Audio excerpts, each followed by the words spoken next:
Well, time does fly. Would you believe that it's been 3 years since we started our growing pineapple in pots demo? Well, we've given you several updates so far. This would be the third one, and in this one I will give you the entire 3-year experience so that you can see our successes and some of our failures. So please keep watching.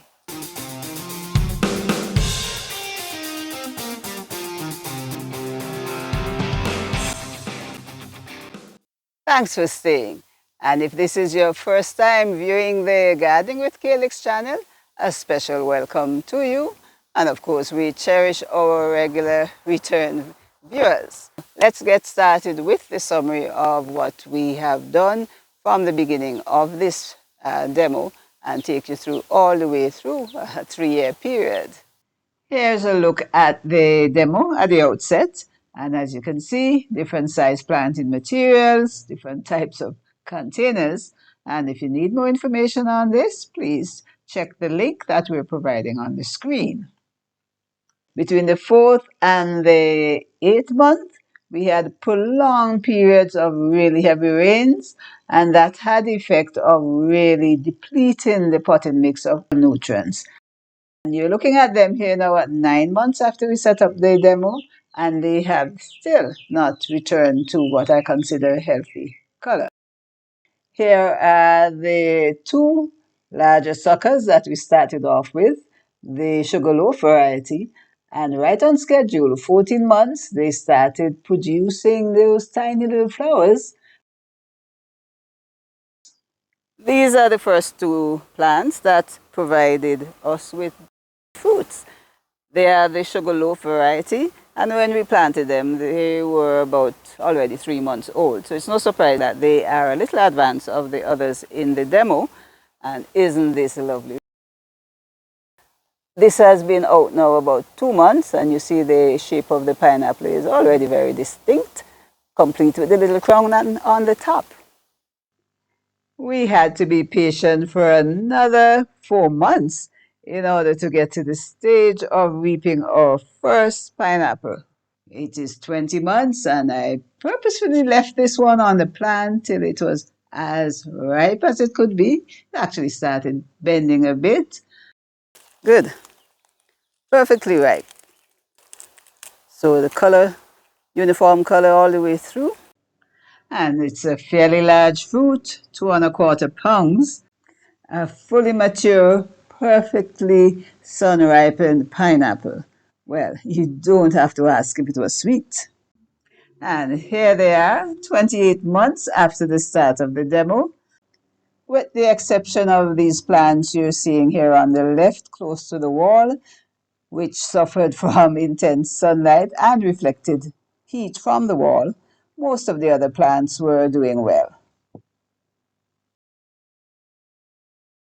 And moving on to 32 months, there was some improvement. And part of what we realized, depending on how much rains fell, the pineapples did much better during the rainy period.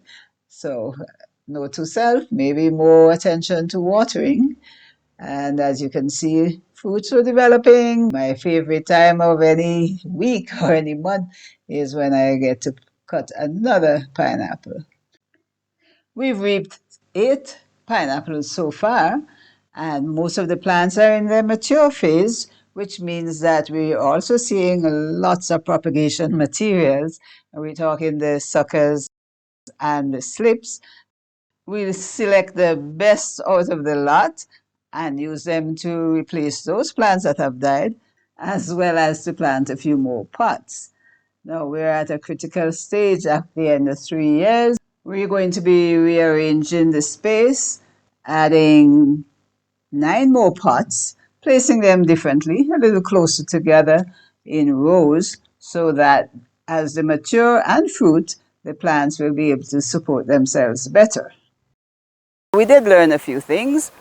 For example, planting pineapple in plastic bags is not such a good idea because the soil did tend to compact and retain too much moisture. The other aspect is the nutrition.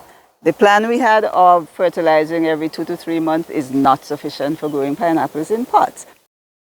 Clearly, the plants needed a nutrient boost, and we did that first by topping up all of the pots with a mixture of 2 parts compost and 1 part of very well decomposed chicken manure.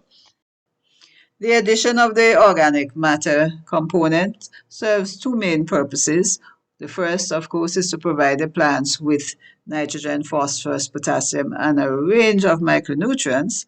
And equally important, we are adding additional microorganisms to the potting mix. And as we know, the microorganisms that do all the work in releasing the nutrients to the plant roots. Because we don't have readily available sources of organic fertilizers, we apply soluble 20-20-20 NPK fertilizer every 2 to 3 weeks or whenever the plant's appearance suggests that they need additional nutrients. And when the plants are in their flowering or fruiting stages, we would switch to a formulation that is higher in potassium, one such as 7-12-40, which is commonly called the bloom booster. Another important lesson we learned is to maintain consistent moisture in the pot. Bear in mind that consistent does not mean soggy. Consistently wet conditions in the root zone will result in root rot, and I've had that unfortunate experience with two of my nicer looking pineapple plants. So follow the standard rule. Always check the top 2 or so inches of any potting media before you apply additional water. Do not allow the pot to dry out for any extended period. There you go. Now, let's hope that you are now encouraged to grow more pineapples, whether in pots or in beds, if you have the space, and that you too will enjoy the benefits of reaping fresh, homegrown, very sweet pineapples. So, I thank you for watching. If you have any comments, please share them with us. If you like the video, share them with your friends, as well as give us a thumbs up. And if you have not subscribed as yet, now is a good time to do so. So until the next video, I am Thelma, sitting amongst my pineapples, waiting for the rains to come so that I can resume activities. So until the next video, you take care. Bye-bye.